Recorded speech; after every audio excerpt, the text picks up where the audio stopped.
राधे मेरी स्वामिनी, मैं राधे को दास।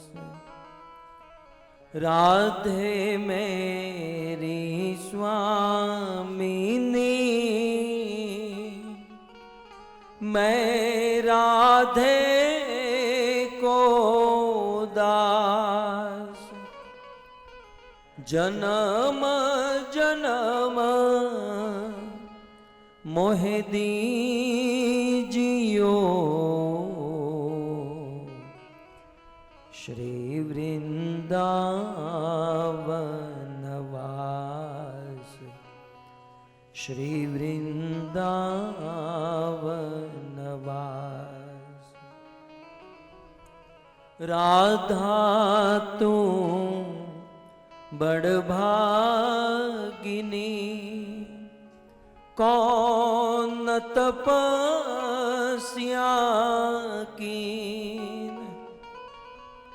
तीनों लोक के नाथ है, सो तेरो आधीन। सो तेरो आधीन।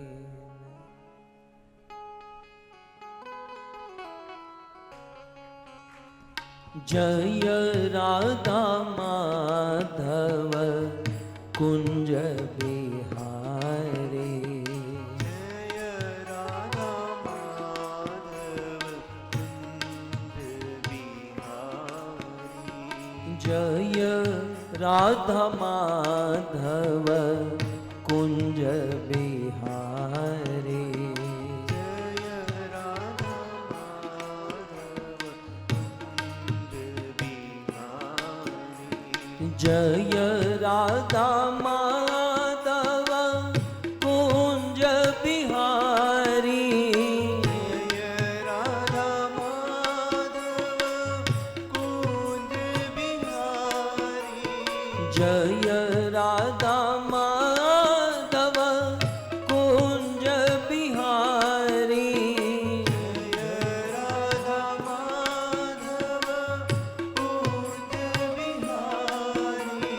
गोपी जन वल्लभ गिरिवरधारी। गोपी जन वल्लभ गिरिवरधारी। आ गोपी जन वल्लभ गिरिवरधारी। गोपी जन वल्लभ गिरिवरधारी। जय राधा माधव कुंज बिहारी। जय राधा माधव कुंज बिहारी।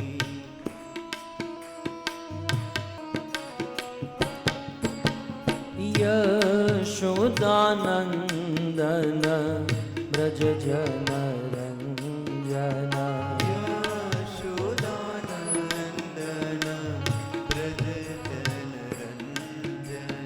यशोदानंदन ब्रज जन रंजन।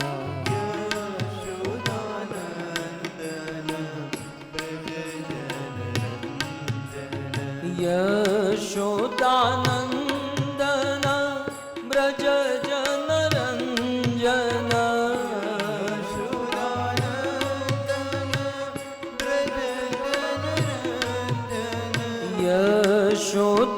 यशोदानंदन ब्रज जन रंजन।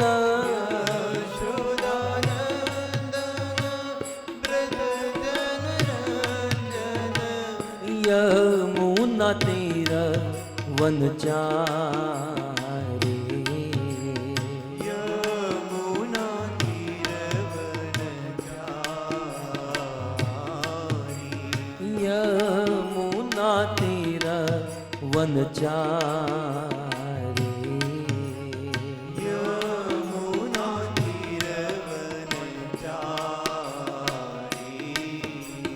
जय राधा माधव कुंज बिहारे जय राधा माधव कुंज बिहारी गोपाल नंद लाल गोपाल नंद लाल गोपाल नंद लाल गोपाल नंद लाल गोपाल नंद लाल गोपाल नंद लाल गोपाल नंद लाल गोपाल नंद लाल कृष्ण गोविंद गोविंद गोपाल नंद लाल राधे गोविंद गोविंद गोपाल नंद लाल कृष्ण गोविंद गोविंद गोपाल नंद लाल गाइए। गोविंद गोविंद गोपाल नंद लाल कृष्ण गोविंद गोविंद गोपाल नंद लाल राधे गोविंद गोविंद गोपाल नंद लाल कृष्ण गोविंद गोविंद गोपाल नंद लाल राधे गोविंद गोविंद गोपाल नंद लाल हे हरे कृष्णा कृष्णा कृष्णा हरे हरे हरे राम राम राम हरे हरे ओ हरे कृष्णा कृष्ण कृष्ण हरे हरे हरे राम राम राम हरे हरे हे बोलो हरे कृष्णा कृष्णा कृष्णा हरे हरे हरे राम राम राम हरे हरे हरे कृष्णा कृष्ण कृष्ण हरे हरे गाइए। हरे राम राम राम हरे हरे हरे कृष्णा कृष्णा कृष्णा हरे हरे हरे राम राम राम हरे हरे हरे हो भाव से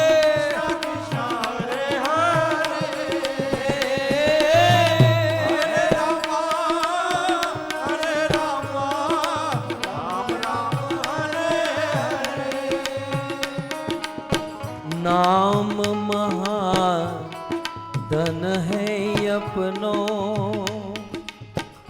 नहीं दूसरी संपत्ति और कमाने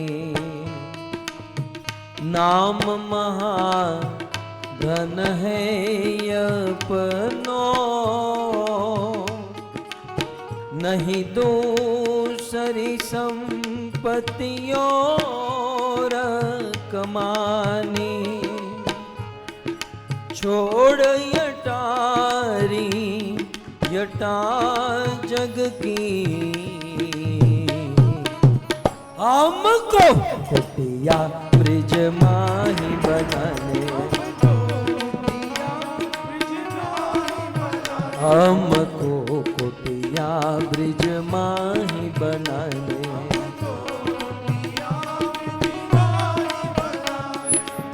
टूक मिले रसिकों की सदा और पी बन को यमुना जल पानी टूक मिले रसिकों की सदा और पीबन को यमुना जल पानी हमें यौरन की परवाह नहीं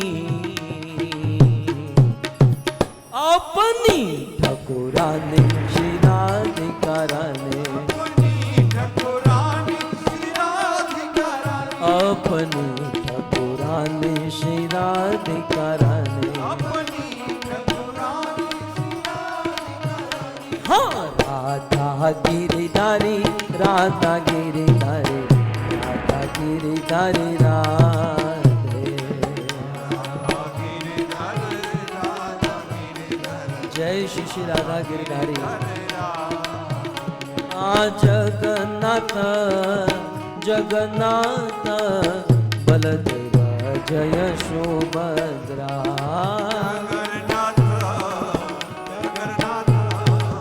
जय जगन्नाथ रघुपति राघव राजा राम पतित पावन सीताराम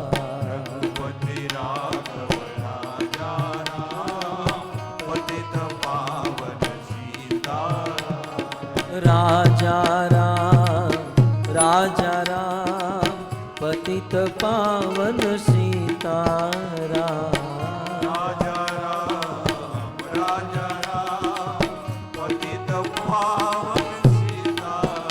बोलो रघुपति राघव राजा राम पतित पावन सीताराम रघुपति राघव राजा राम पतित पावन सीताराम हाँ गौर निताय जय गौर निताय जय गौर निताय जय श्री गौर निताय प्रभुपाद प्रभुपाद प्रभुपाद शिल प्रभुपाद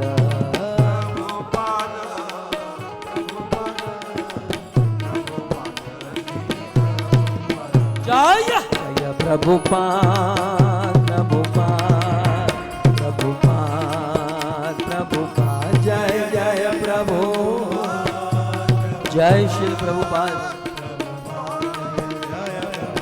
निताय गौर हरि बोल हरि बोल हरि बोल हरि बोल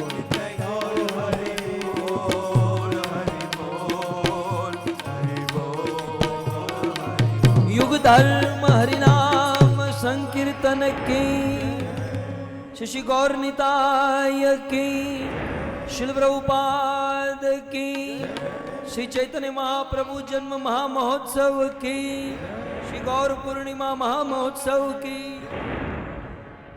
निंदन्तं पुलकोत्करेण विकस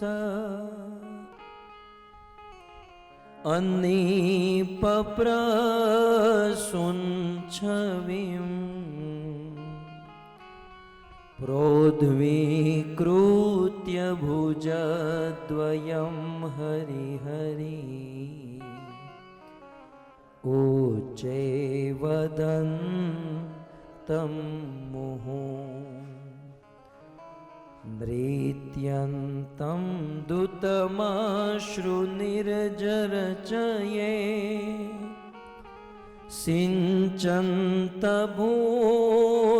सिञ्चन्तभूर्वीतलम्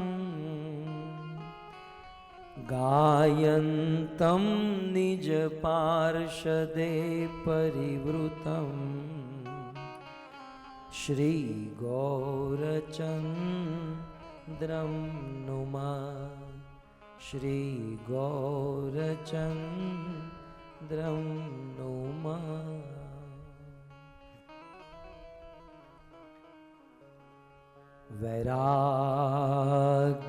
वैराग्यविद्या निज भक्ति योगम शिक्षात्म एकम पुरुष पुराण श्री कृष्ण चैतन्य शरीर धारी कृपां बुद्धित्वा शरणं प्रपन्ना।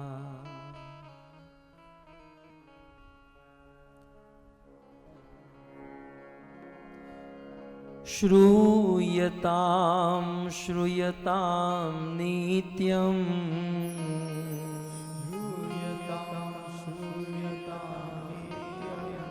गीयतां गीयतां मुदा चिन्त्यतां चिन्त्यतां भक्त्या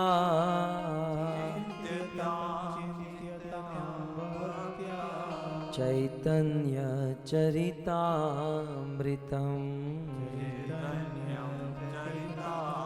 श्रूयतां श्रूयतां नित्यम् गीयतां गीयतां मुदा चिन्त्यतां चिन्त्यतां भक्त्या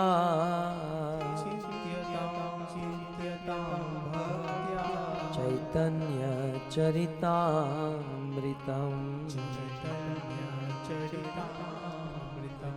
भावराधिका माधुरी आस्वादन सुख काज जय श्री कृष्ण चैतन्य जय कलि प्रकटे ब्रजराज नमो विष्णुपादाय बोलिए कृष्ण पृष्ठाय भो श्रीमते भक्ति वेदांत स्वामी इति नाम नमस्ते सारस्वते देवे गौरवाणी प्रचारिणे निर्विशेष शून्यवादी पाश्चात्य देशतारिणे पाश्चात्य देशतारिणे जगद्गुरु श्रील प्रभुपाद की श्री कृष्णचंद्र भगवान की उपस्थित भगवत कथा अनुरागी पधारे हुए भक्त वृंद, इस सभा को सुशोभित करने वाले अंतर्राष्ट्रीय कृष्ण भावनामृत संघ के वरिष्ठ भक्तगण, दूर दूर से पधारे हुए अतिथि मेहमान महानुभाव एवं इंटरनेट आदि के माध्यम से बड़ी भारी मात्रा में इस कथा का श्रवण करने वाले देश विदेश के समस्त श्रोतागण, श्री गौर पूर्णिमा के इस पावन अवसर पर गौर कथा के तृतीय दिवस में इस्कॉन चारकोप की व्यासपीठ से आप सब का स्वागत एवं आप सब के चरणों में हमारा प्रणाम। श्रीमद् भगवद गीता में भगवान श्री कृष्ण अर्जुन से एक बहुत सुंदर बात कहते हैं, और ये बात हम जैसों के लिए, ढोला प्रभु भगवद गीता में कृष्ण कहते हैं क्षिप्रम भवन्ति धर्मात्मा शश्वत शांतिनी गच्छति। कृष्ण कहते हैं अर्जुन से कि अर्जुन, यदि कोई व्यक्ति कितना भी पाप क्यों न किया हो, पाप समझ रहे ना, આમાં બધું આવી જાય, यदि कोई व्यक्ति कितना भी पाप किया हो, लेकिन है अर्जुन, वह यदि मेरी भक्ति शुरू करता है, अपि चेत सुदुराचारो, कृष्ण के शब्द के ऊपर ध्यान दीजिए, दुराचारी की बात नहीं हो रही है। सुदुराचारो माने सुष्ठु रूपेण, माने संसार का बहुत बड़ा दुराचारी, दुनिया का एक भी ऐसा गलत काम उन्होंने बाकी न रखा हो।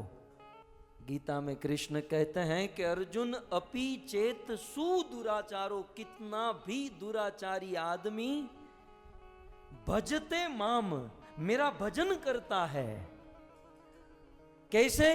अनन्य भाग। ये अर्जुन यदि कोई मेरा नाम ले, मेरी कथा सुने, अनन्य भाव से भजते माम, मेरा भजन करता है, कैसा वे आदमी, कैसा व्यक्ति? सुदुराचारी, पापी तापी। अपि चेत सुदुराचारो, कितना भी दुराचारी व्यक्ति भजते माम अनन्य भाक, यदि अर्जुन वो मेरा भजन करता है तो मैं कहता हूं तुम उसे साधु ही समझना। कृष्ण कहते हैं साधु एव ही मंतव्य, उसे साधु ही मानना चाहिए, क्योंकि हम सबका बाप कृष्ण उस आदमी को साधु मानता है। हमारा क्या है ना, हम इस दुनिया में किसी आदमी को देखते हैं, बेचारा तिलक कंठी और भगवान का नाम लेता है, लेकिन हम उसके पिछले दिनों की बात सोचते हैं। अरे ये तो सिगरेट पीता था, ये तो शराब पीता था, तो ये करता था, वो करता था। कृष्ण ने उन लोगों के लिए कहा कि व्यक्ति का भूतकाल मत देखिए, वर्तमान में यदि वो मेरा नाम ले रहा है, मेरा भजन कर रहा है, तो साधु एव, वो साधु ही है, मंतव्य, ये मेरा मत है। भगवान के राज्य में इलेक्शन नहीं होता, ये बात समझ लीजिएगा। ईश्वर के राज्य में इलेक्शन नहीं होता, वहां मात्र और एकमात्र सिलेक्शन होता है। कृष्ण ने कह दिया कि ये साधु है तो है। बात आई इसलिए कह दूं, इस दुनिया में जो इलेक्ट होता है वो दिल्ली में जाकर बैठता है, और कृष्ण के द्वारा जो सिलेक्ट होता है वो भगवत कथा में आकर बैठता है। आप ऐसा मत समझिए कि रास्ते में घूमते फिरते आकर बैठ गए, भगवत कथा में। और 30 पर भी गौर कथा, चैतन्य महाप्रभु का जन्मदिन और महाप्रभु की कथा में वही बैठ सकता है जिसे भगवान सिलेक्ट करते हैं। ये सब के बस की बात नहीं है। तो अर्जुन वह साधु है जो मेरा भजन करता है, फिर वह कितना भी पाप क्यों न किया हो। हमारे भगवान कृष्ण बड़े बड़े नरम हृदय के हैं। गीता के अंत में अर्जुन से कहते हैं, हे अर्जुन, सर्वधर्मान परित्यज्य माम एकम शरणं व्रज अहम त्वाम सर्व पापेभ्यो। अर्जुन, कितने भी पाप हुए हो, मां शुच, पाप की चिंता मत करो, मां शुच, डरो मत, तुम चिंता मत करो, बस मेरा भजन करो।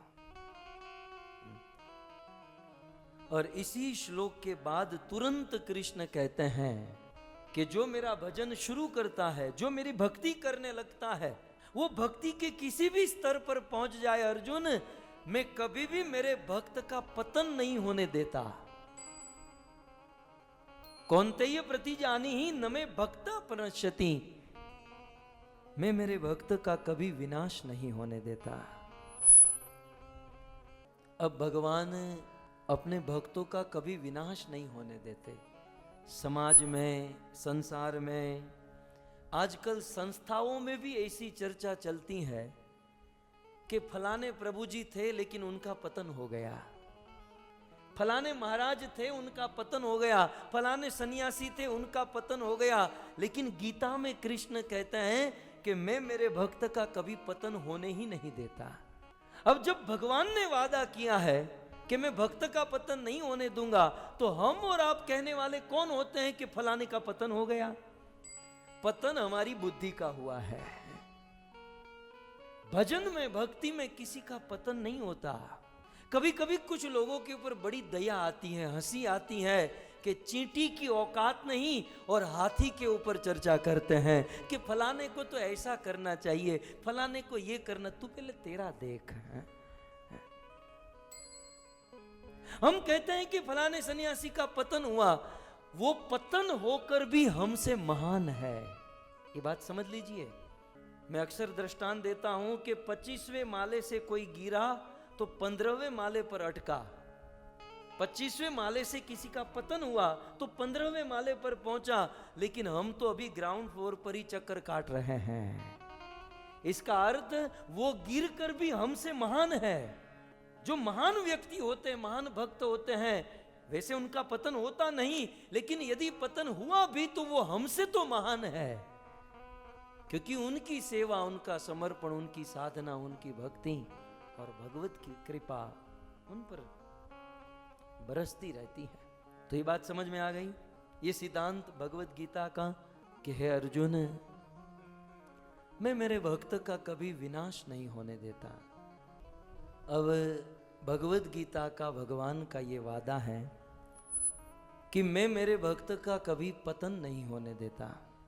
श्रीमद् भागवत के 3 प्रसंग में आपके बीच में रखूंगा, थोड़ा सा विचार कीजिएगा। एक प्रसंग श्रीमद् भागवत के 5वें स्कंध में महाराज भरत की कथा आती है। भगवान ऋषभ देव के ज्येष्ठ पुत्र, भगवान ऋषभ देव के ज्येष्ठ पुत्र महाराज भरत कहते हैं कि उनको जवानी में ही वैराग्य हो गया। और वैराग्य हुआ तो कैसा वैराग्य? मलवत। जैसे कोई व्यक्ति वॉमिट, उल्टी करता है और उल्टी करने के बाद वह 2 मिनट वहां खड़ा नहीं रहता, मलवत महाराज भरत को जवानी में वैराग्य हुआ। नौकर चाकर, राज रजवाड़े, पत्नी, बच्चे सबको छोड़कर वन में चले गए। गंडकी नदी के तट पर पुलाश्रम हरिहर क्षेत्र में रहने लगे। सुखदेव गोस्वामी कहते हैं कि इतनी भक्ति, इतना भजन, भक्ति करते करते श्रद्धा, साधु संग, भजन क्रिया, अनर्थ निवृत्ति, निष्ठा, रुचि, आसक्ति और भाव के स्तर पर पहुंच गए। अब महाराज भरत को केवल प्रेम की प्रथम दशा तक पहुंच गए थे। सुखदेव ने यहां तक कह दिया कि भगवान का नाम याद आते ही वाणी गदगद हो जाती थी।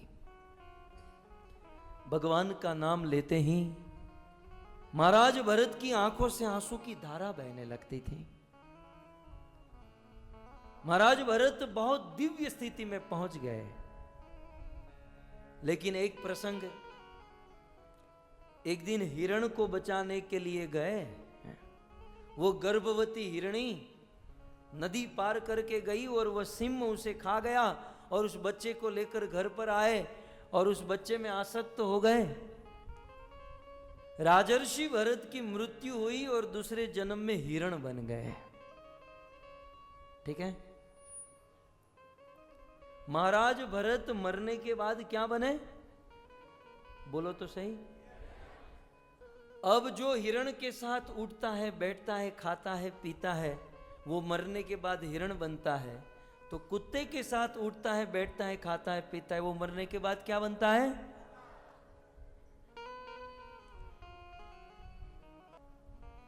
तो महाराज भरत भाव के स्तर पर बहुत ऊंची स्थिति में पहुंच चुके थे और ऐसी ऊंची स्थिति में पहुंचकर मरने के बाद हिरण बने। भगवत गीता के इस श्लोक को याद कराऊं। कृष्ण ने प्रतिज्ञा करके कहा कि हे कुंती पुत्र अर्जुन, मैं मेरे भक्त का कभी पतन नहीं होने दूंगा। क्या कहा? पतन नहीं होने दूंगा। तो जब महाराज भरत की मृत्यु हुई और मरने के बाद हिरण बने, तब कृष्ण कहां चले गए थे? समझ में आ रही है बात? इतने बड़े भक्त राजर्षि भरत इतनी भक्ति किए, भाव के स्तर पर पहुंचे और भगवान ने वादा किया भक्त का पतन नहीं होने दूंगा। तो भरत मरने के बाद वैकुंठ जाने चाहिए, हिरण क्यों बने? चलो मनुष्य बने होते तो भी कुछ समझ में आता, एक हिरण बन गए। चलो भरत तो हिरण बने। और एक प्रसंग में आपको सुनाऊं। अंगिरा ऋषि की कृपा से, अंगिरा और नारद मुनि की कृपा से भागवत के 6ठे स्कंद में चित्रकेतु महाराज भक्त बन गए। और महाराज चित्रकेतु ने ऐसी भक्ति की, ऐसी भक्ति की, 1000 वर्ष तक भगवान संकर्षण की उपासना की। श्रीमद् भागवत में सुखदेव जी कहते हैं कि भगवान संकर्षण महाराज चित्रकेतु के ऊपर प्रसन्न हुए और प्रसन्न होकर उन्होंने दिव्य विमान दिया। इस विमान में बैठकर आप विचरण करो, भजन करो, कीर्तन करो। और महाराज चित्रकेतु जीवन भर भजन किए, ठीक है। लेकिन वही चित्रकेतु मरने के बाद असुर बने और नाम हुआ वित्रासुर। मुझे यह समझ में नहीं आता कि चित्रकेतु जैसा राजा, इतना बड़ा भक्त मरने के बाद असुर बन जाता है। राजर्षि भरत इतने बड़े भक्त मरने के बाद हिरण बन जाते हैं, तो फिर कृष्ण गीता में प्रतिज्ञा क्यों करते हैं? आज कृष्ण के साथ झगड़ा शुरू किया है मैंने। मेरी बात समझ में आ रही है ना? भगवत गीता में बड़े डायलॉग मार दिए। क्षिप्रम भवंती धर्मात्मा कौन्तेय प्रति जानी ही नमे भक्ता प्रणश्यति, भक्त का विनाश नहीं होने दूंगा, पतन नहीं होने दूंगा। राजा भरत हिरण बने, क्या उसका पतन नहीं हुआ? चित्रकेतु जैसा चित्रकेतु राजा एक असुर बन गया, क्या उनका पतन नहीं हुआ? और कल हमने सुना कि महाराज इंद्रद्युम्न सब कुछ छोड़ छाड़ कर भजन करने बैठे थे, कोई गलती नहीं, कोई दोष नहीं, और मरने के बाद हाथी बन गए। तो ऐसे ऐसे इतिहास कभी कभी भक्तों के मन में बहुत बड़े संदेह पैदा कर देते हैं। जो भक्त भागवत पढ़ते सुनते हैं, जिनको भागवत से कोई मतलब नहीं, उनको तो ये प्रश्न कभी हो ही नहीं सकते हैं। लेकिन भक्तों, ऐसी जिज्ञासा होना, ऐसे प्रश्न उठना और फिर किसी साधु के चरणों में बैठकर इनका निराकरण करना, यही भक्त का स्वभाव होना चाहिए। अब तो दो चीज है, भक्त या तो श्लोक में होता है या शोक में होता है, तीसरा कोई ऑप्शन नहीं है। गीता में कृष्ण कहते हैं, मुझे मन और बुद्धि अर्पण करो। भगवान को बुद्धि अर्पण करने का अर्थ यही है कि हमारी बुद्धि इन सब विषयों में लगाना। सो प्रश्न आपको समझ में आ गया, ठीक है, कि भगवान की प्रतिज्ञा है कि भक्त का पतन नहीं होने दूंगा। फिर भी भरत का पतन होकर हिरण बने, चित्रकेतु का पतन हुआ असुर बने, इंद्रद्युम्न का पतन हुआ हाथी बने। इस बात का निराकरण यही है कि वास्तव में राजा भरत का हिरण बनना ये भी भगवान की कृपा थी। लेकिन कौन सी कृपा थी? हाँ, भजन भक्ति करने वाले के ऊपर भगवान की कृपा होती है, लेकिन राजा भरत के हिरण बनना और जड़ भरत के रूप में प्रकट होना, यह भगवान की प्रतिकूल कृपा थी। चित्रकेतु महाराज का असुर वृत्रासुर बनना, यह भगवान की बहुत बड़ी कृपा, लेकिन यह प्रतिकूल कृपा थी। अब देखिए, मैं बार बार कहते आ रहा हूं, आज भी कहूं, अनुकूल कृपा, भगवान की अनुकूल कृपा जब होती है तो संसार की सुख सुविधा मिलती है, लेकिन हृदय में छल छलाता प्रेम, जैसे राधा रानी और गोपियों ने कृष्ण से प्रेम किया, वह छल छलाता प्रेम तो मात्र प्रतिकूल कृपा से ही प्राप्त होगा। भौतिक दृष्टि से ऐसा लग सकता है कि राजा चित्रकेतु का पतन हुआ और मरने के बाद असुर बने। शरीर की दृष्टि से पतन हुआ, मैंने माना। शरीर की दृष्टि से महाराज चित्रकेतु मरने के बाद असुर बने, लेकिन भक्तों, चित्रकेतु के शरीर में भगवान के प्रति भाव और जो प्रेम था उससे करोड़ों करोड़ों गुना अधिक वित्रासुर के शरीर में था। इसका अर्थ यह है कि शरीर का भले पतन हुआ, लेकिन भक्ति तो बढ़ती गई, भक्ति बढ़ती गई। अनुकूल कृपा से सुख सुविधा, लेकिन प्रतिकूल कृपा से भले शरीर का पतन हो, जीवन में कुछ दुख, छोटे बड़े दुख आ जाए, लेकिन प्रेम मार डालता है भक्तों, मार देता है। वित्रासुर को ले लीजिए, जब चित्रकेतु महाराज के शरीर में था, भगवान ने विमान दे दिया, विमान लेकर उड़ते रहे। भक्त थे, नो डाउट, डिवोटी थे, भक्त थे, लेकिन भक्ति में वो तीव्रता, वो लालसा नहीं थी। वही विमान में बैठकर कभी यहां कभी वहां, एक दिन कैलाश पहुंच गए तो शिव जी के साथ कुछ चर्चा। लेकिन वही चित्रकेतु महाराज पर जब भगवान की प्रतिकूल कृपा हुई और प्रतिकूल कृपा से जब वो असुर बने, उस प्रतिकूल कृपा को संजोया, उस प्रतिकूल कृपा को पचाया और उस असुर शरीर में, चित्रकेतु शरीर में जो भजन भाव भक्ति नहीं थी, उसे करोड़ों गुना अधिक असुर शरीर में प्रकट हो गई। और भागवत इसका प्रमाण है। वित्रासुर और देवराज इंद्र रणभूमि में खड़े हैं। इंद्र अपनी पूरी सेना लेकर 33 करोड़ देवता खड़े हैं, यहां पर वित्रासुर, घमासान युद्ध। आप मुझे ये बताओ, रणभूमि में किसी को भगवान की याद आए? रणभूमि जो है ना, वो रजोगुण और तमोगुण से भरी हुई होती है। वहां केवल मारो और काटो की ध्वनि होती है। और रणभूमि में कोई हाथ में माला लेकर हरे कृष्ण करे, 2 मिनट में हजारों बाण लग जाएंगे। वहां तो सतर्क रहकर खड़ा रहना पड़ता है। 10 दिशाओं से बाण चलते हैं। आम बीजा कोकनी ऊपर बाण जतु है तो अपनी ऊपर भी आवे। वहां तो नक्की नहीं, इतने सारे बाण, कोई उस पर मार रहा है, कोई यहां मारे, कोई वहां, किसी और का बाण भी आ जाए। मुझे तो कभी कभी ऐसा लगता है ये महाभारत का युद्ध हुआ, एक टीम में 11 अक्षौणी सेना कौरवों में और 7 अक्षौणी सेना पांडवों में जब युद्ध होता होगा, कभी कभी अपने वाले ही अपने को मार देते होंगे। दूसरी टीम वाले को कैसे पता चलता होगा? खैर BR चोपड़ा ने तो अलग अलग ड्रेस पहनाए थे कि भाई इस टीम वाले को भिन्न ड्रेस, यहां भिन्न ड्रेस। लेकिन रणभूमि जो तमोगुण और रजोगुण से भरी हुई होती है, उस रणभूमि में चित्रकेतु जैसा असुर भगवान को याद करता है।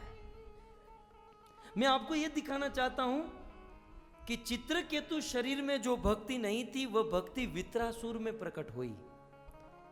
शरीर से पतन दिखाई हम समझ सकते हैं, लेकिन भक्ति का तो प्रोग्रेस हो गया।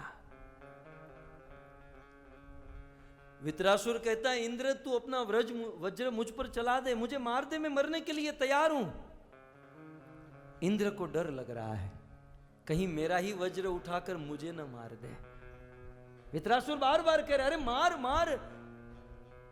और इंद्र तुझे क्या लगता है तू मुझे मारेगा? मैं मर भी जाऊंगा, लेकिन याद रखना इंद्र, मैं मर कर भी जीत जाऊंगा, मैं मर कर भी जीतूंगा। क्योंकि इंद्र तुझे मुझे मारने से क्या मिलेगा? स्वर्ग। इंद्र मुझे मारने से तुझे स्वर्ग मिलेगा, और स्वर्ग का कोई ठिकाना नहीं। तेतम भूतवा स्वर्ग लोकम विशालम क्षिणे पुण्य मृत्यु लोके। क्षणिक सुख है। इंद्र मुझे मारकर तुझे स्वर्ग मिलेगा, लेकिन मैं यहां मरूंगा तो मरकर भी भगवान के धाम वैकुंठ को प्राप्त करूंगा। इंद्र ने कहा, ऐसा क्यों? वित्रासुर कहता है, क्योंकि मुझे भगवान की याद आ रही है। उस रणभूमि में वित्रासुर ने भगवान को याद किया। अहम हरे तव पादेकमूलम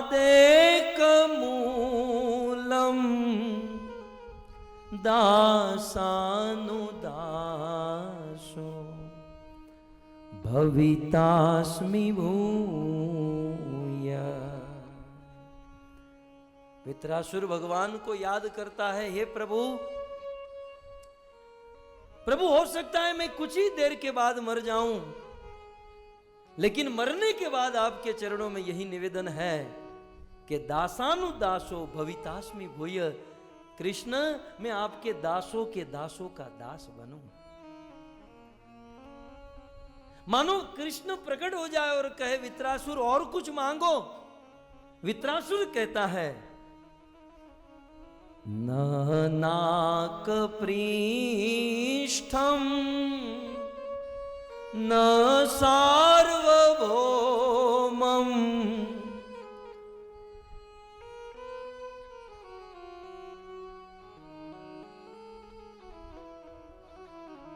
हे कृष्ण न नाक पृष्ठम, नाक माने स्वर्ग।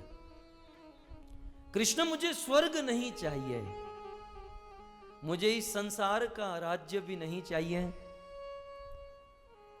कृष्ण मुझे कोई सिद्धि नहीं चाहिए, यहां तक मुझे कोई मुक्ति भी नहीं चाहिए। कृष्ण यदि आपको मुझे कुछ देना है तो मुझे आपका दर्शन चाहिए। मैं तो आपके दर्शन का प्यासा हूं, मुझे आप चाहिए। जैसे अजात पक्षा इव मातरम खगा स्तन्यम यतावत सराक्षुदया। जैसे कोई गाय का बछड़ा होता है और दिन भर भूखा होता है और उस बछड़े को भूख लगी है और केवल मां का दूध पीता है, और उस बछड़े की मां गाय वन में घास चरने गई है। वो बछड़ा देखता है कि रोज इसी द्वार से मेरी माता आती है। जैसे वो बछड़ा उस दरवाजे पर अपनी आंखियां टिकाए रखता है कि अब मेरी मां आएगी, अब मां आएगी, ठीक उसी प्रकार प्रभु मैं आपको देखना चाहता हूं। इस प्रकार वित्रासुर ने भगवान को प्रार्थना की। मेरे कहने का अर्थ यही है कि चित्रकेतु का शरीर नष्ट हुआ और असुर बने। शरीर भले उनका थोड़ा सा डाउन हुआ, लेकिन भक्ति बढ़ गई। राजर्षि भरत मरने के बाद हिरण बने, लेकिन जो भक्ति भरत के शरीर में नहीं थी, उससे करोड़ों गुना अधिक भक्ति उस हिरण के शरीर में थी। दिन भर दिन भक्ति बढ़ती रही। और कल आपने सुना राजा इंद्रधुम्न के शरीर में जो भक्ति थी, उससे करोड़ों गुना अधिक भक्ति उस हाथी शरीर प्राप्त किए हुए गजेंद्र में थी। जीवन में अनुकूल कृपा होती है तो सुख सुविधा मिल सकती है, लेकिन प्रतिकूल कृपा से हमारी भक्ति बढ़ती है, प्रेम बढ़ता है, भाव बढ़ता है। नहीं तो आप विचार कीजिए, क्या गोपियों ने कृष्ण को कम प्रेम किया था? हैं? गोपियां कृष्ण को कम चाहती थी? अपने प्राण न्योछावर करती थी गोपियां, लेकिन ऐसी गोपियों को कृष्ण छोड़कर चले गए। यद्यपि वादा करके गए कि मैं बहुत जल्द आऊंगा, मैं आपसे मिलूंगा, लेकिन गए तो गए, वापस आने का नाम नहीं। रात दिन गोपियां रोती रही, अपना मस्तक पटकती रही, कृष्ण लौटकर वापस नहीं आए। ये कृष्ण की प्रतिकूल कृपा थी। कृष्ण जिसे बहुत चाहते हैं उस पर कृपा करते हैं, प्रतिकूल कृपा करते हैं। और गोपियों ने, ब्रजवासियों ने उस प्रतिकूल कृपा को पचाया, उस प्रतिकूल कृपा को स्वीकार किया। नहीं तो कृष्ण कहकर गए थे कि देखो मैं मथुरा जा रहा हूं और आप लोग मत आना, हो सके तो मैं आऊंगा, मैं आऊंगा। कृष्ण नहीं आए, नहीं आए। अब मुझे ये बताइए, वृंदावन से मथुरा कितना दूर था? क्या गोपियां नहीं जा सकती थी? क्या ब्रजवासी वृंदावन से मथुरा नहीं जा सकते थे? वृंदावन से पत्थर फेंको तो मथुरा में गिरे। 10 रुपया ऑटो रिक्शा में बैठकर मथुरा पहुंच जाते हैं। लेकिन ब्रज का एक आदमी, एक गोपी, गोपी तो छोड़ो, एक गाय भी ब्रज की सीमा से बाहर नहीं निकली, क्योंकि हमारा ईश्वर हमको कहकर गया है कि हो सके तो मैं आऊंगा, आप मत आना। और गैया छोड़ो, आकाश में उड़ने वाले पक्षी भी ब्रज की रेखा को पार नहीं किए। भगवान की प्रतिकूल कृपा को उन्होंने एक्सेप्ट किया, स्वीकार किया। सो इस प्रकार भक्त के जीवन पर भगवान की कृपा होती है। दोनों प्रकार की कृपा होती है। अनुकूल कृपा से सुख सुविधा, प्रतिकूल कृपा से भजन बढ़ता है। बस उस स्थिति को समझे, उस स्थिति को स्वीकार करे और उस स्थिति में स्थिति को बदलने का प्रयास न करे। जैसे भगवान रखे वैसे है। आज चैतन्य महाप्रभु का जन्मदिन है। मैं प्रतिकूल कृपा की एक कथा सुनाकर आगे बढ़ूं। श्री चैतन्य चरितामृत के अंत्य लीला में 3 प्रतिकूल कृपा हुई। 2 हमने सुनी, छोटे हरिदास के ऊपर, और कल किसके ऊपर? कौन था? है शिवानंद सेन।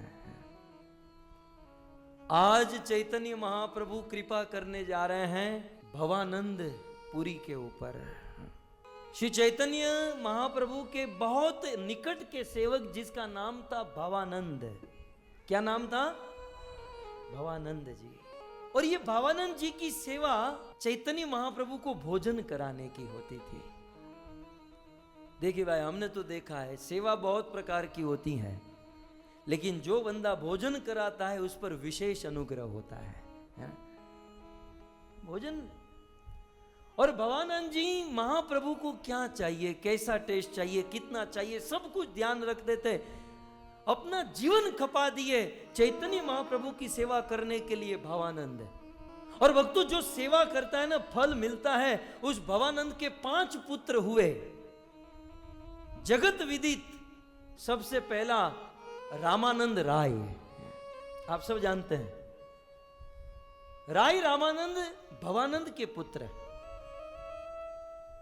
जो गोदावरी के तट पर चैतन्य महाप्रभु से मिलन हुआ, बहुत बड़े राजा के मंत्री आदि हुए। उसी भवानंद के दूसरे पुत्र हुए वाणीनाथ, और उसी भवानंद के पुत्र हुए गोपीनाथ पटनायक। तो भवानंद के 5 पुत्र थे। चैतन्य महाप्रभु भवानंद के इन 5 पुत्र को पांडव कह के पुकारते थे। अब विचार कीजिए। और महाप्रभु भवानंद को पांडु कहते थे कि तुम तो पांडु राजा के समान हो, बिल्कुल धर्मात्मा हो, सीधे साधे संत होते ना। मनुष्यों में भी स्वभाव होता है। कुछ मनुष्य भक्तों में भी, कुछ भक्त बड़े उत्पाती होते हैं, और कुछ भक्त बस अपने काम से काम, अपनी सेवा में ही पड़े रचे पचे रहते हैं। भवानंद इस टाइप के थे। न ज्यादा बोलना, न ज्यादा कुछ, बस केवल रात दिन अपनी सेवा करते, महाप्रभु को सुंदर सुंदर भोजन कराया करते। तो ऐसे भवानंद के 5 पुत्र, अन्य 4 पुत्र तो बहुत अच्छे डिवोटी भक्त बन चुके थे, लेकिन उनमें से एक पुत्र जो था गोपीनाथ पटनायक, ये थोड़ा सा उच्च श्रृंखल था, गड़बड़ी वाला था। भवानंद जी अपने इस बेटे को बहुत कहते, बेटा भजन करो, भक्ति करो। और अपने पिता के कहने से कभी कभी माला हाथ में पकड़ लेता था, कभी कभी कथा में आकर भी बैठता था, लेकिन ज्यादा इंटरेस्ट नहीं था। किसको? नाम याद रखिएगा, किसको? गोपीनाथ पटनायक को। तो भवानंद के 5 पुत्र, उसमें जो विख्यात रामानंद राय, वाणीनाथ और गोपीनाथ पटनायक, तो गोपीनाथ पटनायक ठीक से। अब आगे सुनिए। भवानंद जी तो सेवा में लगे रहते हैं। ये गोपीनाथ पटनायक को उड़ीसा के राजा प्रताप रुद्र ने अपने सरकारी कर्मचारी के रूप में अपॉइंट किया था। और महाराज प्रताप रुद्र ने उनको सेवा, मतलब काम सौंपा था कि उनके देश में जितने भी राज्य पड़ते हैं उन राज्यों में जाकर, उन गांवों में जाकर कर वसूल करना, टैक्स वसूल करना। तो गोपीनाथ पटनायक टैक्स वसूल करते करते करते अब टैक्स लेकर राजा को चुका देना था, टैक्स लेकर राजा को दे देना था। क्योंकि ये भक्त नहीं थे, क्योंकि इनका स्वभाव कुछ अलग था, इसलिए इन्होंने राजा के हिसाब में गड़बड़ी कर दी और गांव से, राज्य से जाकर टैक्स तो ले लिया लेकिन राजा को नहीं चुकाया। और राजा ने जब हिसाब किया तो 2 लाख रुपए की कमी आ गई। अर्थात गोपीनाथ पटनायक ने 2 लाख रुपए दबा लिए हैं। अब आप समझिए उन दिनों के 2 लाख रुपए आज 25-50 करोड़ की वैल्यू होगी। 550 वर्ष पहले के 2 लाख आज के कितने होंगे? तो गोपीनाथ पटनायक ने वो 2 लाख रुपए राजा ने बुलाया और उनको हिसाब के लिए कहा। पहले तो उन्होंने ठीक से जवाब नहीं दिया, लेकिन जब सारा हिसाब सामने रखा गया उन्होंने स्वीकार कर लिया, हाँ मैंने गलती की है और 2 लाख रुपए मैंने ले लिए हैं और वे 2 लाख रुपए मैं खर्च कर चुका हूं। ये गोपीनाथ पटनायक को थोड़ी सी गलत आदतें थीं और इसने गलत आदतों में अपने सारे पैसे इस्तेमाल कर दिए, खत्म कर दिए। एक दिन राजा प्रताप रुद्र ने इनको मैसेज भेजा कि भाई 2 लाख रुपए वापस तो कर दो। गोपीनाथ पटनायक ने कहा कि पैसे नहीं है, मेरे पास कुछ माल सामान है, एक काम करो ये सामान ले लो और फिर जो हिसाब बचता है मैं धीरे धीरे करके चुका दूंगा। राजा ने कहा सामान क्या है? बोले मेरे पास 15-20 घोड़े हैं। राजा प्रताप रुद्र ने सोचा कि भाई घोड़े की वैल्यू करना मुझे नहीं आता, लेकिन मेरा एक बड़ा बेटा है। राजा प्रताप रुद्र का बड़ा बेटा जिसका नाम था पुरुषोत्तम। प्रताप रुद्र ने पुरुषोत्तम को यह केस सौंप दिया, भाई ये घोड़े वोड़े की वैल्यू ये मुझे मत सौंपो, तुम जाओ गोपीनाथ पटनायक के पास और जो भी देते हैं 2 लाख रुपए लेने हैं जमा कर लो। राजा प्रताप रुद्र का बेटा पुरुषोत्तम गया गोपीनाथ पटनायक के पास, बोले जो आपको जमा कराना है दे दो। पत्नी के 2-3 आभूषण अलंकार दिए और कहा ये 15-20 घोड़े हैं, इसको जमा कर लो। राजा के बेटे पुरुषोत्तम ने कहा देखो ये 15-20 घोड़े देने से आप ये मत समझना कि आपका सारा पैसा चुका दिया, नहीं, ये घोड़े की कोई वैल्यू नहीं है, ये कुल मिलाकर घोड़े 25-50 हजार के होंगे, मूल पैसा तो आपका देना बाकी है। अभी राजा का बेटा भी थोड़ा जास्ती कर रहा था। अब चैतन्य चरितामृत में ऐसा लिखा है कि राजा प्रताप रुद्र का यह बेटा पुरुषोत्तम को एक आदत थी। चैतन्य चरितामृत में लिखा है कैसी आदत थी? अपना मस्तक हिलाकर ऊपर देखना। हम लगभग ऐसे करके ऐसे देख, आधी मिनट में ऐसे करता है। तो हुआ क्या कि ये बार बार ऐसे ऐसे कर करके वो बातें करता है। गोपीनाथ पटनायक ने कहा तेरा ये मस्तक है ना, उससे तो मेरा घोड़ा अच्छा है। ये तो जो बार बार अपनी मुंडी हिला हिला कर ऊपर देख रहा है, इससे तो हमारे घोड़े अच्छे हैं। और राजकुमार का दिमाग आता माजी सटक ले। राजकुमार का दिमाग गया, अपने पिता के पास आया, बोले और ज्यादा ही उनकी कंप्लेंट करके कहने लगा कि वो तो को सब कुछ देने में मना कर रहा है, वो कुछ देना नहीं चाहता है, वो अपराधी है और उसको अवश्य दंड देना चाहिए। राजा ने कहा तुम्हें जो करना है करो, इस मैटर में मुझे कुछ पता नहीं है। राजा के बेटे पुरुषोत्तम ने गोपीनाथ पटनायक को कारागार में बंद किया। जब गोपीनाथ पटनायक को कारागार में बंद किया तो कुछ भक्त चैतन्य महाप्रभु के पास दौड़कर, क्योंकि ये सारी घटना जगन्नाथपुरी में हो रही थी और उन दिनों महाप्रभु भी जगन्नाथपुरी में थे और इसका पूरा परिवार महाप्रभु का भगत था और बाप तो भोजन रोज खिलाते ही थे भवानंद। तो कुछ भक्त आए, महाप्रभु आपके जो निकट के भक्त भवानंद है उसके बेटे को कारागार में बंद किया है और राजा सोच रहे हैं कि उनको सूली पर चढ़ा दिया जाए। महाप्रभु ने कहा कि किया क्या है उसने, तो ये सारी बात बताई, 2 लाख रुपए की गड़बड़ी की। चैतन्य महाप्रभु ने कहा पैसे की गड़बड़ी करेगा तो सजा तो मिलेगी, मैं क्या कर सकता हूं। अब इसे कारागार में डाला गया, सूली पर। देखिए, पहले के राजा 3 प्रकार के दंड देते थे। एक थी फांसी, दूसरी थी चांग और तीसरी थी सूली। अब यह भी समझना जरूरी है, फांसी तो आप जानते हैं कि रस्सी होती है और जल्लाद जिस प्लेटफॉर्म पर वो खड़ा होता है उसे खोल देते हैं, वो लटक जाता है, आदमी छटपटाकर मर जाता है। ये सबसे आसान मौत है। इससे भी कड़ी मौत क्या है? चांग कहते हैं उसे। चांग क्या होती है? पिरामिड, आपने देखी ना, त्रिकोण पिरामिड आकार का एक धारदार नोकीला शस्त्र होता है, और राजा को जिसे दंड देना होता है उसे उसके ऊपर बिठा देते हैं, और वो शस्त्र जो है पूरे शरीर को भेदकर खोपड़ी से बाहर निकलता है। ये होने में उसे बहुत सारे दिन लग जाते हैं। धीरे धीरे धीरे धीरे धीरे धीरे पूरे शरीर को भेद कर बाहर निकलता, आदमी बहुत तड़पता है। इसे चांग कहते हैं। और तीसरी प्रकार का दंड शूली। शूली नाम तो बहुत सुने, लेकिन शूली क्या होती है? शूली एक लंबी तलवार होती है, बिल्कुल धारदार तलवार, जो नीचे होती है, ऐसे ऐसे ऐसे ऐसे पैनी होती है, और समझो 25 फुट ऊपर आदमी को खड़ा रखा जाता है, और 1 2 3 बोलकर ऊपर से फेंकते हैं। उस तलवार के ऊपर आदमी गिरता है, आदमी के गिरते ही 2 टुकड़े हो जाते हैं, बीच में से आदमी कट हो जाता है। प्रताप रुद्र के बेटे पुरुषोत्तम ने शूली के ऊपर चढ़ा दिया गोपीनाथ पटनायक को, और कहा, बता 2 लाख कहां तूने इस्तेमाल किए, 2 लाख कहां वापरे हैं? तो ये कहने लगा, मैंने तो मेरे भाई वाणीनाथ की भी सेवा की थी, इसने इसके भाई वाणीनाथ को बुलाया, इसे भी शूली पर चढ़ाओ। अब इसके बाद वाणीनाथ, और ये जो मेरे 2 लाख हैं इसके पूरे परिवार ने इस्तेमाल किए, पूरे परिवार को शूली पर चढ़ाओ। भक्त महाप्रभु के पास आए, महाप्रभु वाणीनाथ को भी शूली पर चढ़ाया गया है।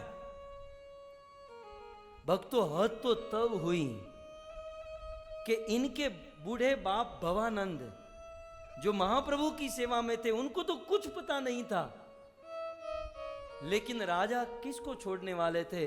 राजा भवानंद जी को भी बुलाए, और परम धर्मात्मा महात्मा भवानंद को भी शूली पर चढ़ा दिया। स्वरूप दामोदर आए चैतन्य महाप्रभु के पास, महाप्रभु रोज आपको भोजन खिलाने वाला भवानंद शूली पर चढ़ा है, आप जाओ और उनको बचा लो। महाप्रभु ने कहा, स्वरूप में क्या करूं? तुम ये चाहते हो कि मैं सन्यासी होकर राजा के सामने भीख मांगू? क्या मैं मेरा धर्म नष्ट कर दूं?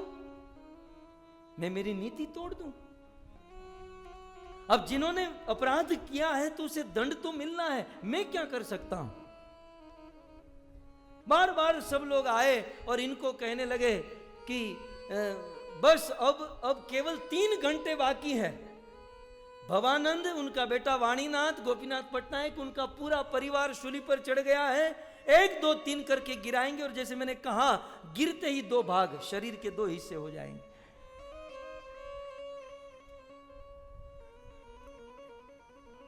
चैतन्य महाप्रभु ने स्वरूप दामोदर को कहा कि स्वरूप, ये सब लोग शूली पर चढ़े हैं,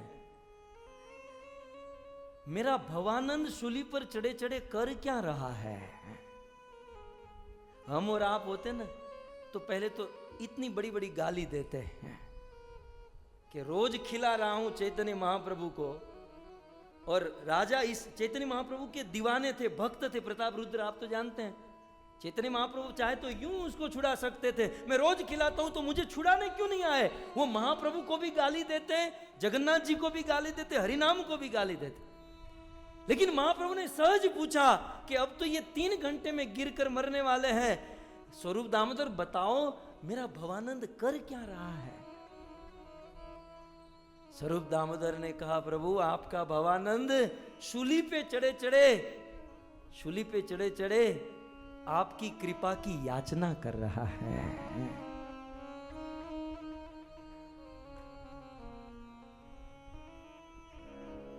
श्री कृष्ण चैतन्य प्रभु दया कर मोरे,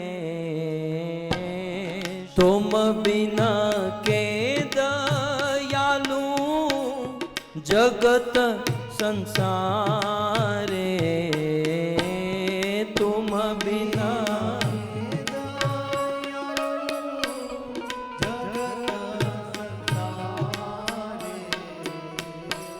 श्री कृष्ण चैतन्य प्रभु दया कर मोरे,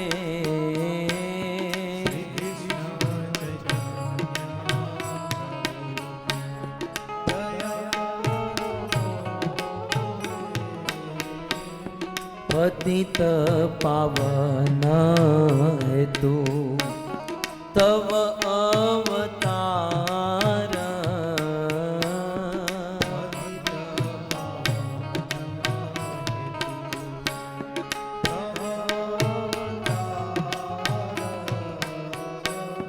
मौसम पतित प्रभु न पाई बेयार,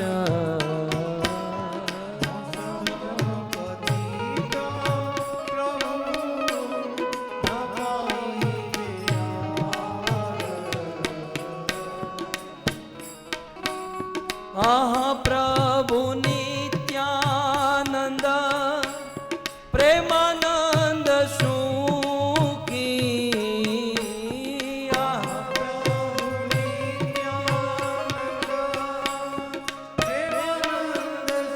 सुखी,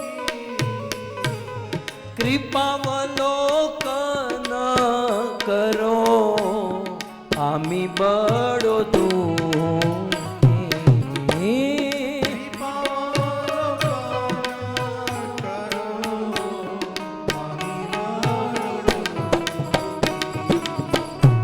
श्री कृष्ण चैतन्य प्रभु दया कर मोरे, गाइए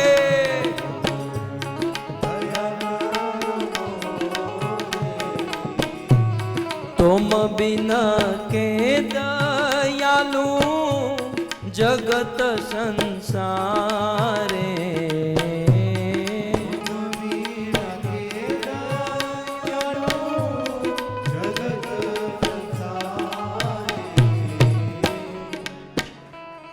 श्री कृष्ण चैतन्य प्रभु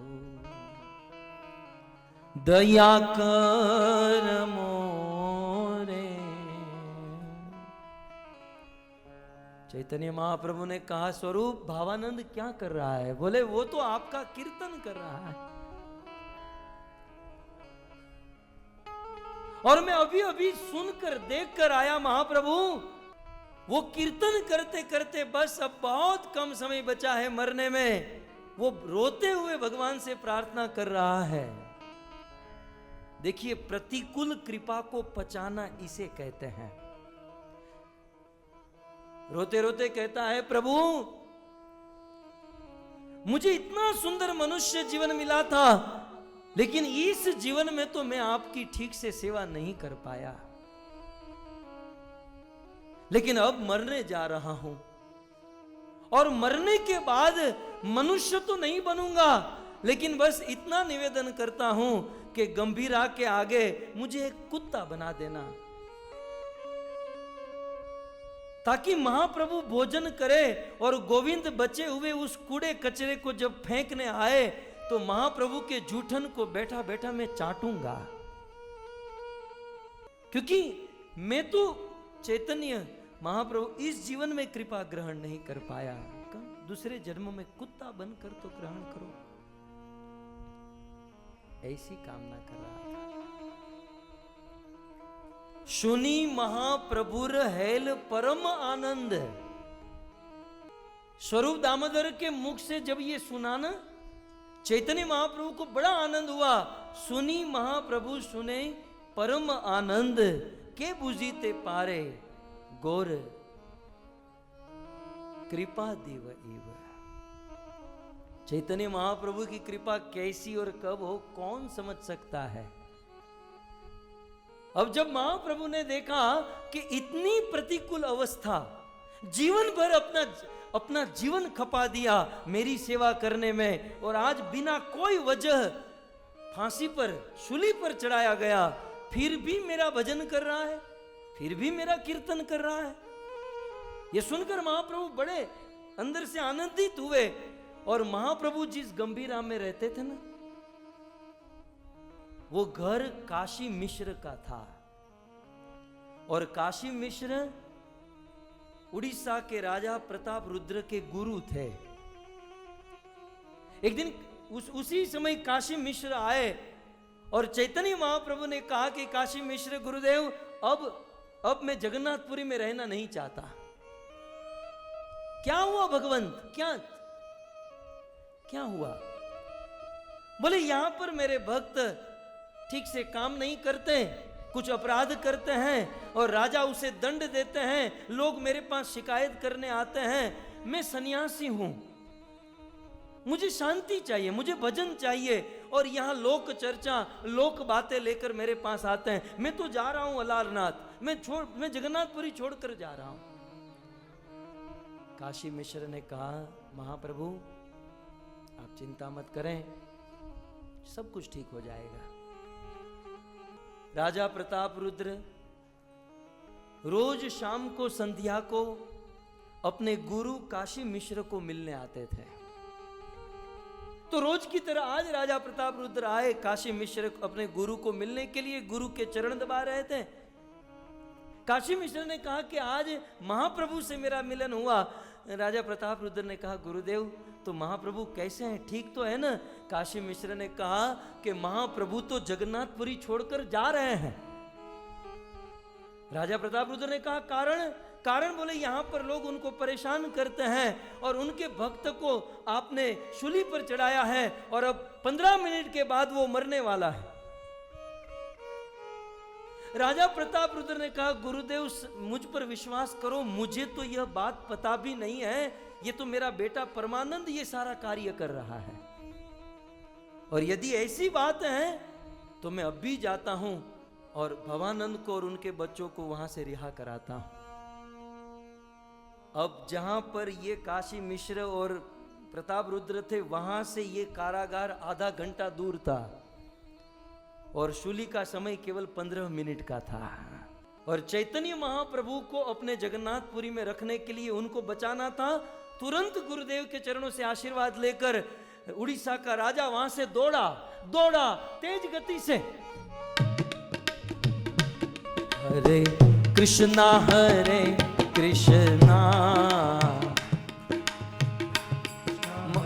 महाराज प्रताप रुद्र दौड़ने लगे, बोले आज यदि चूक हो गई तो महाप्रभु की आंखों में कभी उठ नहीं पाऊंगा, महाप्रभु को कभी प्राप्त नहीं कर पाऊंगा। राजा प्रताप रुद्र तेज गति से हरे कृष्णा कृष्णा हरे हरे, हरे राम राम राम हरे हरे।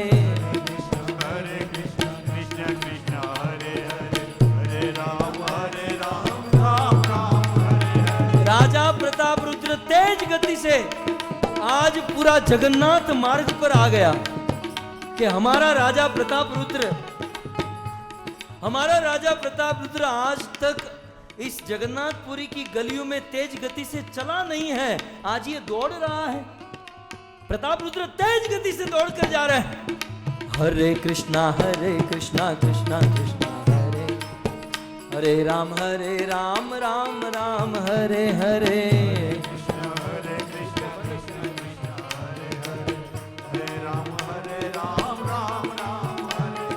महाराज प्रताप रुद्र तेज गति से गए, यहां जल्लाद तैयार हो गए।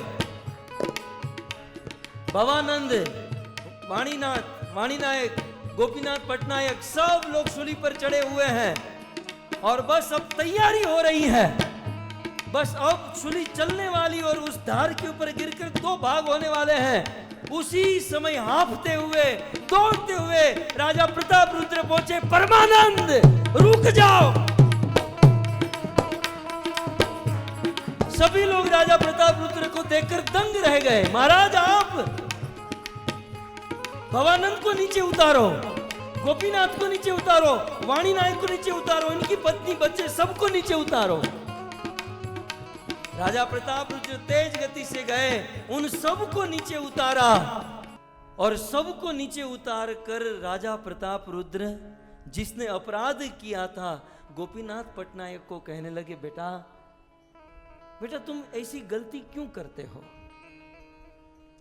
कोई बात नहीं, 2 लाख रुपए की गलती हुई है ना, ये 2 लाख रुपए की गलती मैं माफ करता हूं। और तुम्हें इस प्रकार से पैसे की अधिक आवश्यकता है तो आज से मैं तुम्हारा वेतन डबल कर देता हूं। और आपको यहां पर जो भी हुआ, जो भी कष्ट हुआ, इसके लिए मैं क्षमा याचना करता हूं। ये गोपीनाथ पटनायक, वाणीनाथ और भवानंद तो अभी दिमाग ऐसा हो गया कि अभी मरने ही वाले थे, आधी मिनट भी बाकी नहीं थी। और जब राजा का ये दृश्य देखा तुरंत समझ गए कि ये चैतन्य महाप्रभु की कृपा हो गई है।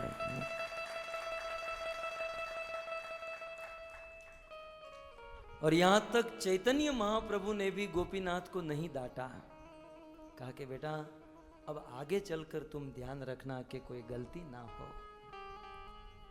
कथा बहुत छोटी है भक्तों, लेकिन सार बहुत बड़ा है। जब इनको शूली पर चढ़ाया गया, इतनी बड़ी प्रतिकूल अवस्था आई, लेकिन फिर भी भगवान के शरण को नहीं छोड़ा और हरि के शरण को नहीं छोड़ा, इसलिए महाप्रभु ने अंतिम मोमेंट पर उनको बचा लिया। हम सबके जीवन में प्रतिकूल अवस्थाएं आती हैं, हम सबके जीवन में कभी ना कभी कोई दुख आते हैं। ये दुख भगवान की इच्छा समझकर उस स्थिति में हमें सम रहना चाहिए, भगवान की शरण ग्रहण करके रखना चाहिए। आज नहीं तो कल सब कुछ ठीक हो जाता है। इस प्रकार श्री चैतन्य चरितामृत में प्रतिकूल कृपा के अंत्य लीला में 3 प्रसंग बताए गए। श्री चैतन्य महाप्रभु इस धरती पर क्यों आए? इसके 2 कारण, एक अंतरंग कारण, एक तो भगवान श्री कृष्ण अपने धाम में बैठे बैठे सोचने लगे कि संसार के करोड़ों लोग अपने बाल उतार कर, मुंडन करके, सन्यास लेकर मंदिर में बैठ जाते हैं और रात दिन हरे कृष्ण करते हैं। आखिर इन भक्तों को मेरी भक्ति में क्या आनंद मिलता है कि सब कुछ छोड़ छाड़ कर भजन करने लगते हैं। राधा रानी अपना सब कुछ सुध बुध भूल कर मेरी भक्ति में ऐसा क्या आनंद भगवान के मन में हुआ कि मेरी भक्ति का आनंद मुझे भी चखना होगा, मेरी भक्ति का क्या टेस्ट है। तो यह लोभ भगवान को हुआ और इसलिए भगवान भक्त बनकर 535 वर्ष पूर्व इस धरती पर प्रकट हुए। और दूसरा कारण, भगवान ने सोचा कि अवतार तो मैंने बहुत लिए और सभी अवतारों में मैंने असुरों को मारा, लेकिन अब मार काट बंद करनी चाहिए। अब संसार के चाहे पापी तापी कैसे भी लोग हो, उसे गले मिलाकर उसे मेरी प्रेम भक्ति, शुद्ध भक्ति का दान करना चाहिए। तो वही भगवान कृष्ण राधा भाव लेकर 535 वर्ष पूर्व आए चैतन्य महाप्रभु के रूप में, माता शची और जगन्नाथ मिश्र के पुत्र बनकर आज ही के दिन संध्या के समय में प्रकट हुए। तो ऐसे श्री चैतन्य महाप्रभु जिसका जिक्र भागवत में हुआ, महाभारत में हुआ। कई बार कुछ लोग कहते हैं कि चैतन्य महाप्रभु भगवान हैं, हम कैसे विश्वास करें? चैतन्य महाप्रभु भगवान हैं, इसके 1 नहीं 2 नहीं, इसके लगभग 1000 कारण है। लेकिन मैं आपको प्रमाण है, महाभारत का एक प्रसिद्ध श्लोक जानते होंगे, विष्णु सहस्त्र नाम आप सब जानते हैं। विष्णु सहस्त्र नाम श्लोकों में है, उनमें एक श्लोक है, सुवर्ण वर्ण हेमांगो वरांग चंदनांगदी संन्यास कृत शांत निष्ठा शांति परायण।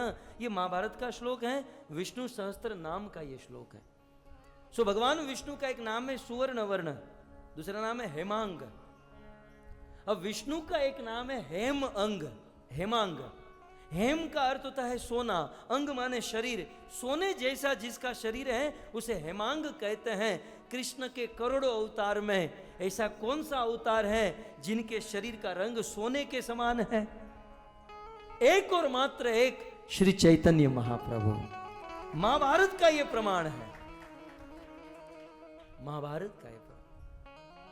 उसी महाभारत में आगे आगे कहा गया, संन्यासकृत शांत। विष्णु सहस्त्र नाम में भगवान विष्णु का एक नाम है संन्यासकृत। संन्यासकृत माने संन्यास लेने वाला। अब कृष्ण के करोड़ों अवतारों में ऐसा कौन सा अवतार है जिसमें कृष्ण ने संन्यास लिया हो? केवल एक ही अवतार, श्री चैतन्य महाप्रभु। भविष्य पुराण, वराह पुराण, मार्कंडेय पुराण, गरुड़ पुराण, देवी भागवत, इन सभी ग्रंथों में श्री चैतन्य महाप्रभु के विषय में कहा गया कि कलयुग की प्रथम संध्या में गंगा के तट पर जानवी के किनारे शची के गर्भ से साक्षात भगवान कृष्ण चैतन्य महाप्रभु के रूप में प्रकट होंगे। तो भक्तों, श्री चैतन्य महाप्रभु भक्त अवतार है। अपनी भक्ति कैसे की जाए यह सिखाने के लिए प्रकट हुए। भगवान जानते हैं कि दुनिया के लोग जब तक मेरी भक्ति नहीं करेंगे सुखी नहीं हो पाएंगे। कई बार लोग गाते हैं ना, दुनिया बनाने वाले काहे को दुनिया बनाई है। जब आदमी बहुत दुखी होता है तब सोचता है क्यों दुनिया बनाई। लेकिन भक्तों, आप विश्वास करो, जब हमारे जीवन में दुख आता है सबसे ज्यादा दुखी कृष्ण होते हैं, भगवान दुखी होते हैं और बार बार प्रयास करते हैं कि जीव कैसे सुखी हो। और सुखी करने के लिए भगवान अवतार लेते हैं, पराक्रम करते हैं, लीला करते हैं ताकि दुनिया के लोग मेरी भक्ति करें। लेकिन इतने सारे अवतार लिए फिर भी लोगों ने भक्ति नहीं की। तब भगवान ने सोचा खुद मैं जाऊंगा, प्रवचन करूंगा, गीता का ज्ञान दूंगा, तब तो लोग समझ जाएंगे। कृष्ण आए, अर्जुन को माध्यम बनाकर गीता का ज्ञान दिया।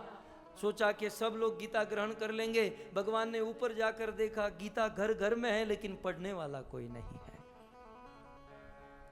अब क्या करें? नर्सरी का बच्चा, जब कोई टीचर बोर्ड पर लिखती हैं बच्चों लिखो ए फॉर एप्पल, तो बच्चे मूड की तरह बैठे रहते हैं। वो टीचर बार बार बोर्ड पर सिखाती है लेकिन बच्चे लिख नहीं पाते। तब टीचर क्या करती हैं, अपने स्थान से नीचे उतरती हैं, बच्चे के पास जाती हैं, उसका हाथ पकड़कर उसके स्लेट में लिखाती हैं ए फॉर एप्पल, अब इसी को घसीटते रहो। भगवान ने यही किया। पहले अवतार लिया, लोगों को समझाने के लिए नहीं समझे। स्वयं कृष्ण बनकर आए, गीता का ज्ञान दिया, फिर भी नहीं समझे। अब भगवान ने सोचा कि खुद भक्त बनकर जाऊंगा, खुद भक्ति करूंगा और दुनिया वालों को भक्ति सिखाऊंगा। और इसीलिए कृष्ण चैतन्य महाप्रभु बनकर आए हैं। और भक्तों, कहने के लिए बहुत कुछ है, लेकिन आजकल एक दुनिया पर बहुत बड़ी आपत्ति आ चुकी है, महामारी, महारोग आया है, कोरोना वायरस है। तो ये कोरोना वायरस लगभग महीने 1.5 महीने पहले लॉन्च हुआ मार्केट में, लेकिन 535 वर्ष पहले इससे भी एक बड़ा वायरस लॉन्च हुआ था और वो था करुणा वायरस। और ये करुणा वायरस लेकर आए थे श्री चैतन्य महाप्रभु।